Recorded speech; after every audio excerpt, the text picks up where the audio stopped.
하나님 말씀 창세기 2장입니다. 창세기 2장 1절에서 끝절까지 말씀 교독합니다. 1절 말씀 제가 먼저 받들어 봉독드립니다.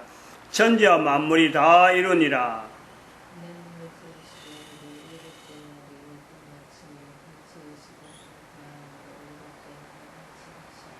하나님이 일곱 자녀를 복주사 거룩하게 하셨으니 이는 하나님이 그 창조하시며 만드시던 모든 일을 마치시고 이날에 안식하셨음이더라. 너희가 하나님의 성전인 것과 하나님의 성령이 너희 안에 거하시는 것을 알지 못하느냐? 모든 정사와 권세와 능력과 주관하는 자와 이 세상과 오는 세상이 일컫는 모든 이름 위에 뛰어나게 하시고 또 만물을 그 발 아래 복종하게 하시고 그를 만물 위에 교회의 머리로 주셨느니라. 교회는 그의 몸이니 만물 안에서 만물을 충만케 하시는 자의 충만이니라. 평강의 하나님이 친히 너희를 온전히 거룩하게 하시고 또 너희 온 영과 혼과 몸이 우리 주 예수 그리스도 강림하실 때에 흠없게 보존되기를 원하노라. 너희를 부르시는 이는 미쁘시니 그가 또한 이루시리라. 2012년 교회에서 국가 역사 정체성을 말한다. 이거는 하나의 교리로 또한 하나의 복음으로 어둠을 밝히는 진리를 모르는 자들에게 알리는 진리다. 그래서 이 일을 교회가 해야 되는데 어디에 근거를 두느냐? 천지와 만물을 다 이루니라. 천지와 만물이 다 이루니라. 창세기 2장 1절에 근거를 두는 겁니다. 왜 이렇게 근거를 두느냐? 예수님이 다시 오시기 때문에 예수님 오시면은 천지와 만물이 이제는 다 이루는 것이에요. 이 모든 것 자체가 의미를 다 잃는 거예요. 천지와 만물이 다 이루니라. 예수님 오실 때까지입니다.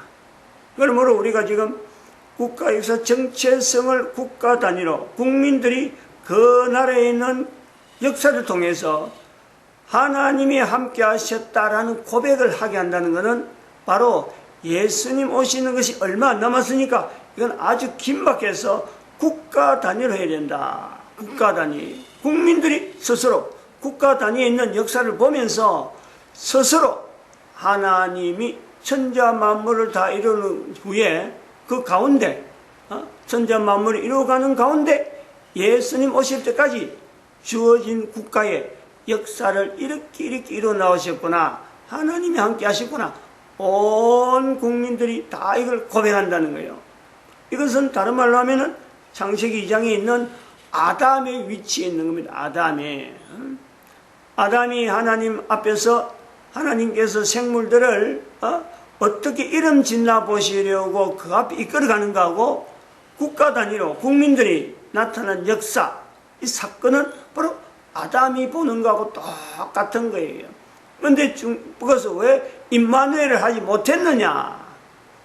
아담이 생물들의 이름을 부르면서 생물들을 만드신 하나님에게 그 이름의 내용을 어떻게 불러야 되는지를 묻지를 않은 거예요. 묻지를. 역사적인 사건이 그 국민들 가운데 그 국가 단위로 수많은 사건들이 지나감에도 불구하고 하나님에게 묻지 않는 국민들. 똑같은 거죠. 아담하고. 우리 여기서 이제 하나의 변수를 봐야 됩니다. 변수를. 돌이킬 수 있는 변수, 바꿀 수 있는 변수. 이런 역사관에 대해서 하나님에게 묻지 않은 것에 대한 하나의 잘못에 대해서 우리가 어떻게 해야 되느냐? 교회를 우리가 찾아야 되는데 형식적인 이런 교회보다도 어느 교회가 누가 뭐 선교사 왔다 갔다 이걸 찾는 게 아니에요. 어떻게 역사를 해서 하나님에게 묻지 않았느냐? 어떻게 생물들을 보면서 하나님에게 묻지 않냐? 똑같은 아담이라고 하면은 지금 현재 그 국민들 속에 있는 여자들이라고 하는 위치를 우리가 상기시켜야 돼요. 여자들. 여자의 위치를, 각 가정에 있는 여자의 위치를 덜에 있다든지, 안 그러면 참 술 먹고 몸을 망가뜨리고 지 마음대로 하는 그 여자가 아니고, 집 안에 있는 여자에게 엄마가 되든지 아내가 되든지 딸이 되든지 이 여자에 대해서요, 우리가 다시 한번 정립을 해야죠. 역사 속에 다 빠져 있어요. 여자는 역사 가운데 각 국가의 역사 현적으로 남아있는 모든 부분이요, 이게 다 빠져 있어요. 그 속에 여자의 위치를 바로 세워야 되고, 성경에 있는 창세기 2장에 있는 이 여자는 어떤 일을 했을까? 아담은 열심히 이름을 부르고 있는데 여자가 한 일은 뭘까? 이거하고 현재요, 각 나라 각 국가에 있는 역사 가운데 그 국가에서 하나님이 하신 일에 대해서 우리가 찾아내야 되는 가장 기본적이죠. 하나님이 하신 걸 도대체 알 수 있느냐? 바로 여인을 통해서 하신 거 아니에요. 생명을 계속해서 이어가기 때문에 그 땅에 생명이 존재하기 때문에 국가가 되는 거예요. 창세기 2장에서 여인이 먹는 문제를 해결 안 했더라면 그것이 계속돼가지고 지금까지 우리 인류가 되었겠느냐? 아니죠. 분명히 먹는 문제는요, 여인의 몫이었어요. 여인이 하는 일을 우리가 너무 경솔히 여기고 아무나 먹고 아무나 음식을 장만하니까 다 되는 것 같이 여기면서 역사를 남자 위주로 봐왔기 때문에 임마누엘을 고백하지 못한다. 이걸 우리가 봐야 돼요. 이 역사에 대해서 대한민국이 인류의 모델이다, 국가에서 정체성의 인류가 모델이다 하는 이 내용을 이야기하는 2012년을 우리가 보고, 이 목사, 개신교 목사 한 사람에 대한 이 말하는 이 역사가 얼마나 객관성 있고 개인이 관계되었던 여러 가지 내용에서 멀리 있느냐, 어떻게 하면 이 역사를 말하는데 하나라도 더 참 어떤 객관성을 유지하려고 하는 그런 입장이 있는가 하는 것에 대해서 지금까지 이야기를 쭉 해왔는데, 주변에 대한 것에서 가족들, 부모님들이 이력이 어떻게 영향을 미쳤느냐 하는 것을 어제까지 이야기했습니다. 남자 부모, 남자인 저의 부모, 엄마 아버지, 여자인 저의 부모, 엄마 아버지에 대한 그 조상들의 이력을 쭉 연결해서 3.1운동이나 6.25 사변의 영향이 어떻게 영향이 있었느냐? 영향이 없었다는 거죠. 그럼 여기까지는 분명히 이런 역사를 이야기함에 있어서 영향이 있을 뻔했는데 전혀 영향이 없는 것에 분명히 두고 아주 객관적이다. 여기까지만 해도 이런 객관성을 가진 사람이 대한민국이요, 특히 목사로서 있을 수 있겠나 하는 것도 됩니다. 여기까지만 해도 대단한 거예요. 객관성을 유지하는 데는 대단했다. 그건 제가 한 게 아니잖아요. 부모로부터 주어진 환경이란 말이에요. 이런 환경이 저로 통해서 만나지는 것만 해도 이게 대단한 거죠. 하나님의 섭리가 있다라고 보는 건데, 이제 제 개인에 있는 사상 문제, 또 개인의 신앙 문제, 신앙의 고백을 하는데 이 역사를 이야기하는데 객관성이 어떻게 주장할 수 있느냐? 개인의 어떤 주관적인 요소가 내부적으로 숨겨놓으면서 우리 그것만 부모님들만 이야기해서 무관하다, 객관성이 있다라고 주장하는 거 아닌가? 이 부분들 분명히 밝혀놔야 되니까 몇 가지 됩니다. 몇 가지 되는데 아까 방금 이야기했지만은 남편으로서 아내에 대한 위치를 어떻게 보냐, 이건요 누구한테 말 안 해도 되는 문제인데 요거까지가 연결되어 있다는 거죠. 그래서 3.1운동에 주되는 기둥을 교회, 그 다음에 한글, 그 다음에 여인, 여자, 이 세 가지를 뒀다. 연결되어질 수 있는 요소가 있단 말이죠. 이 부분에서 무관하냐, 개인의 주관성이 역사를 말하는데 영향을 미치지 않고 최소한의 영향이죠. 최소한의 영향. 전혀 무관한 그런 것 같으면 딴 나라 사람이니까 딴 나라 사람이니까 안 되는데, 한 나라의 역사가 분명히 있음에 불구하고 또 여러 가지 가족관계에서 얽혀 있고 또 개인이 자라오면서 만났던 수많은 사람 사이에서 있었던 그 어떤 관계성 속에서 개인에게 이 국가에서 나타난 역사가 무관하고 뭐 무관할 리는 없는데 최소한의 객관성을 유지하는 그 어떤 주관성이 있는 최소한의 주관성, 그 최대한 객관성을 유지할 수 있는 그 내용이 어떤 건가? 이건 뭐 내가 밝혀야지 누가 밝혔어요? 방금 이력은 주민등록증을 통해서 찾아면요 다 그 소상히 나오는 거예요. 근데 이거는 본인 입에서 밝히지 않으면 안 되는 내용이 있다. 그 내용을 우리가 밝혀놔야 될 필요가 있다 보는데 이런 걸 가지고 자꾸 다른 사람하고 비교를 해야 돼요. 다음에 이 국가에서 정치에서 할 때 그 사람의 개인적인 성향은 자라난 그 어떤 지역은 그 전체 지역에서 어떤 영향이 있느냐. 일단은 그 정치적인 성향입니다. 정치적인 성향. 정치적인 성향에 지난번에 말했지만은 저는 이 전라도라 하는 이 지역에 대해서 거부하는 거는요 굉장히 오랜 후에 이게 나이가 들어가지고 1980년대에 있었던 5.18 사건이 날 때만 해도 제가 이 전라도에 대해서요 이렇게 구분 안 했어요. 만약에 그때 제가 현대에 있을 때인데 현대 현장에서 기사로 있을 때인데 상급사원 만약에 그때 전라도에 대한 일이 반대 이런 거북 반응이 있었더라면요 저는 그 회사에서 엄청난 일이 제 주변에 일어난 사람들 중에서요 그게 없더라도 있었는데 그런 상황이 있었다면은 어마어마한 주변에 여러 가지 영향이 있었을 거예요. 제 과장한 사람이 부서한 사람이 충북 청주 사람인데 같은 과장 다른 과에 있는 과장이 그 충남 대전 출신의 과장이에요.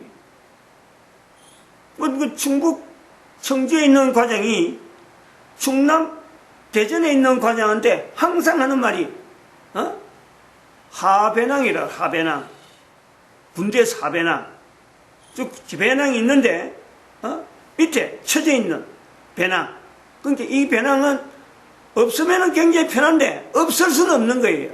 근데 굉장히 행군한데 엉덩이 밑으로 쳐지면서 무겁기는 무겁고 무게도 막 무거운 거. 그래 그 안에는 주로 식기 같은 거라든지 금방 먹고 뭐 해소되는 그런 거 배낭을 집어넣는 개인 용구들이 많이 있단 말이에요. 옷 같은 거 집어넣고.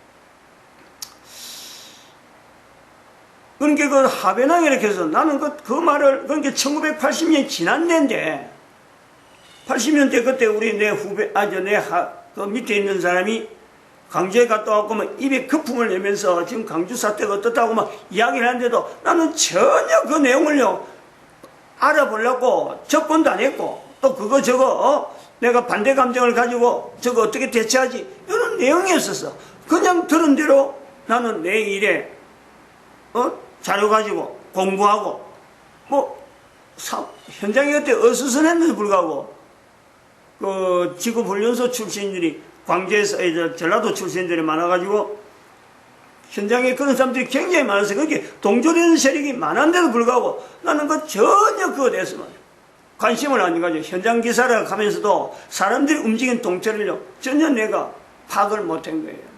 그리고 나중에 좀 세월이 지나서 저도 사무실에서 독일 갔다 연수 갔다 오고 그때 대리를 진급했던지 그랬는데 과장 되는 사람이 서로 다른 사람 과장한테 대해서 하배낭 그러니까 충남이는 전라도가 아닌데도 불구하고 충북에서 충남을 바라보는 시각으로 그 충남 사람들은 다 하배낭이지 하배낭은 그때 그 전라도를 일컫는 저는 그거는 알아죠. 군대에서 그 이야기를 썼단 말이에요. 군대 가서도 전혀 이 하배낭이라는 이야기를 해도 왜 전라도 사람을 하배낭하냐 이것까지 생각 안 한 거죠.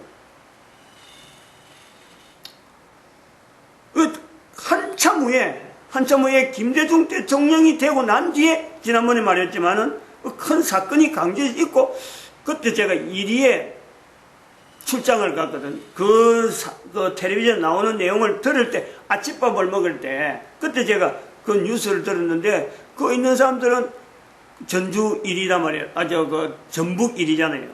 충남 밑으로. 그 내용을 굉장히 이야기를 많이 하면서 우리 동료들은 서울에서 내려간 사람이니까 상당히 움츠리는 말을 하는 것을 굉장히 입을 다물고 있는 걸 내가 느낀 거예요. 그 이후로 제가 조금씩 전북 전라도 사람에 대한 이 표현한 내용이 일반 사람하고 구분한다. 왜 구분하지? 제가 그것을 조금씩 어째 듣기 시작한 그런 요소로 보는 거죠. 그리고 이 정치적으로 그 당시 우리 옆집에 김영삼 대통령의 고향 학교 동창 그리고 김영삼 대통령의 육촌 동생이 누이 동생이 부부가 되어가고 우리 옆집에 있었단 말이에요. 그런 것이 있든 없든 간에 김영삼 대통령이 장노락하는 것 때문에 그것밖에 없었어요. 그냥 김영삼 대통령을 지지하는 쪽으로 성향이 쭉 나갔던 거죠.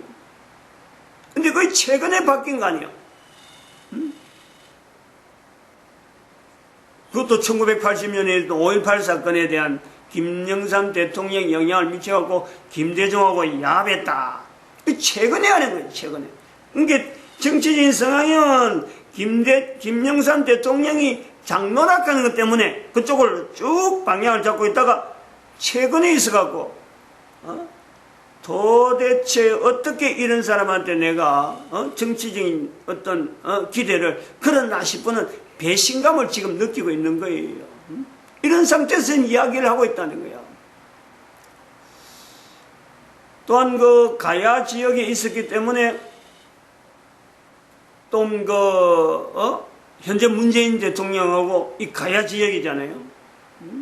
문재인 대통령이 가야, 김해 가야가 바로 한복판이라. 양산 이쪽이 문재인 대통령이 양산이니까 가야의 중심이죠. 김해는 우리 진해는 한쪽 변두리라. 바닷가 쪽이니까 더 좀 떨어지죠. 그러나 가야국 쪽인데 문재인 대통령하고 가까워질 수 없는 그 내용은 제가 교회에 다닙니다. 교회 다니면서 교회에서 이루고 있는 교회가 가지고 있는 일제시대에 가지고 있는 그 위치는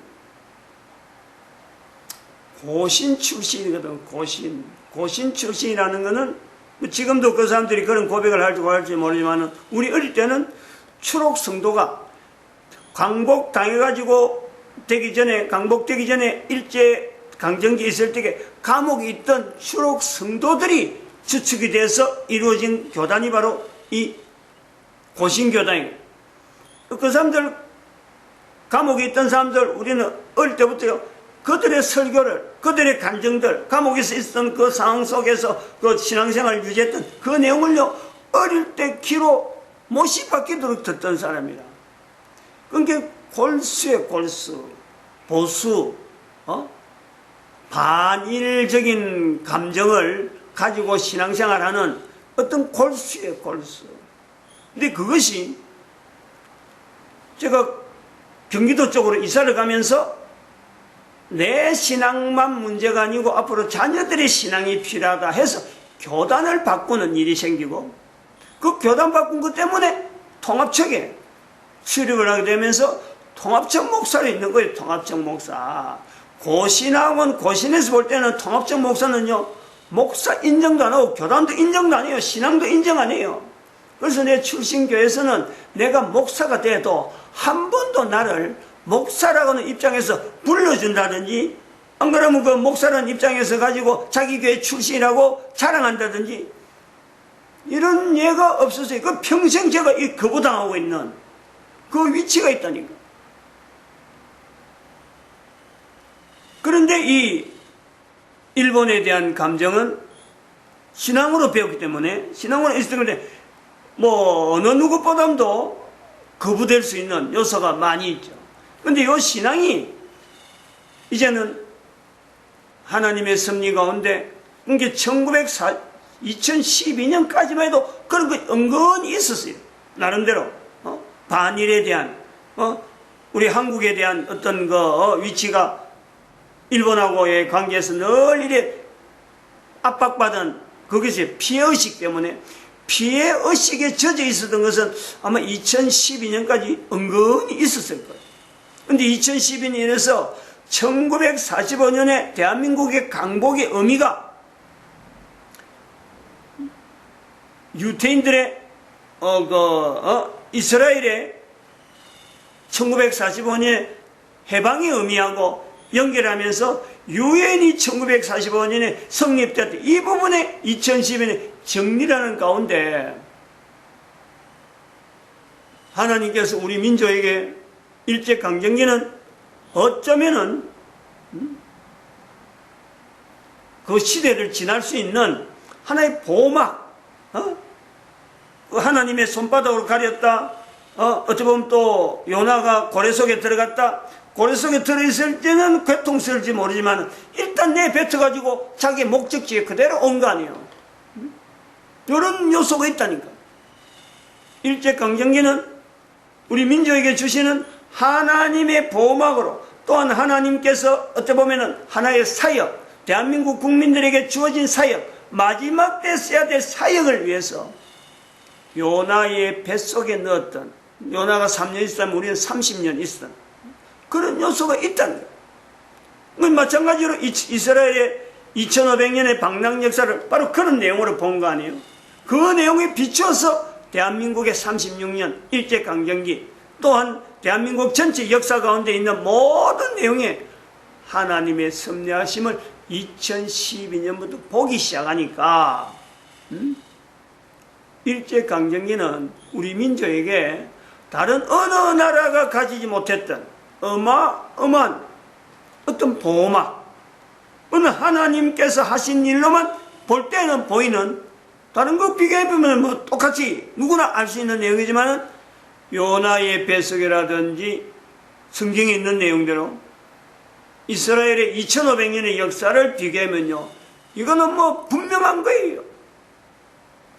그렇게 되니 엄청난 나름대로 하나의 큰 변화가 있으므로 그 신앙적인 요소에서 일본하고 가졌던 그 반일적인 요소가 해소가 되는 거죠. 나이가 들어서라도 해소가 되더라 이거. 그런 상태고, 또 한편으로는 문재인 대통령의 가야라는 것에 대해서, 문재인 대통령에 대해서 철저하게 제가 현재 반대적인 입장을 가진 이유 중에 하나는 바로 노조 문제입니다. 노동조합, 특별히 민주노총. 이 내용도 극적인 내용이 있어요. 그건 단순한 내용으로 뭐 그냥 내가 무조건 반대한 내용이 아니에요. 제가 현대에 있다가 퇴출당했는데 노동조합이 있었더라면 절대 퇴출당하지 않는, 퇴출당할 수 없는 요소예요. 근데 내가 현대에 있다가 퇴출당했는데, 퇴출당하고 나서 서울에서 제가 근무할 때 들은 소식이 내한테 들리는 별명이 그렇더라고. 당신이 나왔기 때문에 현대에 민주노총이 생겼다 그러는 거. 저는 그때 민주노총이 어떤 색깔인지 알지도 못했고, 이게 뭐 노동조합에서 뭐 한국노총이 있었는데 그 다음에 또 두 번째 또 민주노총이 생겼다, 이런 것에 대해서 연결도 안 해보고 그냥 나 단순히 회사에서 퇴출된 거로 그렇게 알고 있었는데, 현대에 사장으로 있던 사람이 모인 자리에서 여러 사람이 있는데, 내 혼자 개인이 있는 게 아니고 여러 사람을 보고 하는 이야기가 나를 지목하면서 당신이 현대에서 나왔기 때문에 현대에 민주노총이 생겼다 이러더라고요. 그러니까 그 서울에 있을 때 그때 아마 민주노총의 어떤 그 시작이 그때 이제 정식으로 아마 발행이 됐거니 이래 생각했는데, 그게 지금 생각하면 뭐 그 뒤로 제가 내한테 왜 그런 별명이 붙었지 하고 설명을 해보면은, 그 당시에 내가 회사에 퇴출해서 나오고 난 뒤에 내가 있던 회사 사장을 제가 별도로 만나자 해가지고 지금 회사에서 이런 노동 문제 이야기가 아주 복잡하게 막 나오는 시점이고 굉장히 어지러웠어요. 나오고 나서 보니까 회사가 당장, 제가 있던 회사가 당장 지금 노동조합 운동 때문에 노동운동하는 사람들 때문에 그냥 민노총도 아니고 노동운동을 하는 사람들 때문에 지금 회사가 굉장히 어렵겠다. 여기 대해서 어떻게 대처하면 될 건가? 내가 일부러 그 사장을 불러서 만나자 그런 거예요. 근데 만나려고 하는데 그 사장 입에서 나오는 이야기가 그런 거예요. 만나기 전에 다른 사람한테 물어봤는데 내를 만나 좋으냐 물어봤는데 주변 사람들이 그러더라는 거죠. 그 사장이 날 만나면서 물어보니까 만나도 좋다 해서 왔다. 이 말을 내한테 먼저 했어요. 내 방법을 요런 방법을 이야기했죠. 내가 회사에 있을 때 했던 방법을 그때는 아직도 내 때문에 민주노동 생겼다는 소리 안 듣고 아직도 현대에 있을 때 울산에 있을 때니까 방법으로 해라 하고 했는데 내가 한 방법을 가지고 이야기했는데 그래야 하기에는 역부족이라. 사장도 처음 왔죠. 그다음 직원들도 직원들에 대한 흐름을 색깔을 구분할 수 있는 능력도 없지. 나는 이미 다 아니까 회사 안에서 누가 움직이고 누가 움직이는 거는 이 사람들은 이렇게 끊고 이렇게 끊으면 된다. 그걸 다 아는데 그 방법을 이야기하니까 만남으로서 끝나고 대책이 없었어요. 그리고 그 뒤로 나도 소식도 모르고 없어진 거예요. 왜 민주노총을 제가 이렇게 반대적으로 보느냐. 그럼 민주노총은 5청에 있을 적에 또 5청령 우리가 요 세를 줬는데 506호에 들어있는 사람이 완전히 민주노총의 어떤 교육장이었어. 교육장. 몰랐지. 우연히 한번 들어갔는데 그게 무슨 이태일인가 뭔가 죽은 사람을 아주 교과서로 만들어놨고 이제 성인으로 만들어놨더라고. 그래서 이 사람들이 왜 이런 걸 교육하나 하고 좀 우연히 한번 봤는데 막 책상에 어지러 있거든. 근데 사무실 안에 내가 임대를 했는데 불구하고 문제가 있어갖고 따들어서 그냥 키를 갖고 들어갔는데 사람은 없고 책상 위에 막 여전히 있어가지고 내가 조치할 것만 조치하고 오면서 나오면서 책을 보는데 이태일 전사 그랬던가? 이태일 엄마가 듣고 하는 그런 내용을 갖고 이야기하는데 이거는 완전히 공산주의에 대한 내용을 갖고 그냥 막 쫙 해놨더라고요. 그래서 제가 그때부터 이 민주노총이 근거를 가지고 있는 거는 공산주의 사상을 가지고 지금 활동하는구나. 제가 그때 그 증거를 가지고 인지하는 거예요. 그래서 이 공산주의라는 것이 1765년에 있었던 산업혁명으로 나타나는 그 공산주의에 대한 사상을 지금 민주노총이 아주 기본적으로 알고 있구나. 이 내용으로 보는 시각을 가졌다. 그건 목사가 돼서 보는 거예요. 목사가. 민주노총에 대해서는 오래전에 목사가 돼가지고 2012년 되기 전부터 이 민주노총은 이 대한민국에서는 있어서는 안 되는 이 조직이다. 이 활동에 대해서 정치적인 활동을 하는 여러 가지 노동당 그때 지금도 있잖아요. 여자가 대표로 있는 자꾸 세력이 자꾸 국회 의석수가 자꾸 높아가고 있는. 근데 그 민주노총에 대한 뿌리를, 민주노총에 대한 힘을 아주 문재인이가 지금 제일 많이 혜택을 입고 있고, 이 민주노총이 밀어주는 때문에 지지율이 떨어지지 않는 그 근거가 있단 말이죠. 요소가 되어진다는 거예요. 그러니까 제가 선호해서 들어간 건 아니지만은 결과적으로 나타난 내용이 민주노총에 대해서 철저하게, 특별히 노동운동에 대해서 우리가 그래서 교회 노동시장 개입이라 해서 이 구호를 일부러 외치기도 하는 그런 요소가 있다. 주어지는 역사 가운데 개인이 뿌리칠 수 있는 것도 있지만 부득이 연결되는 그 역사적인 사건에서 지금 현재 국가에서 정체성을 말할 수 있는 이 객관성을 나타낸다는 건요, 이건 사람이 내가 뭔가 해보겠다 해서 들어가서 되는 건 절대 아닙니다. 하나님께서 해놓은 여러 가지 환경 속에 본인이 들어가고 고백을 해보니까 아하, 내가 어느 정도 객관성을 가진 위치에 있구나, 이런 것으로 이야기할 수 있다 봅니다. 마칩니다. 기도드립니다. 할렐루야.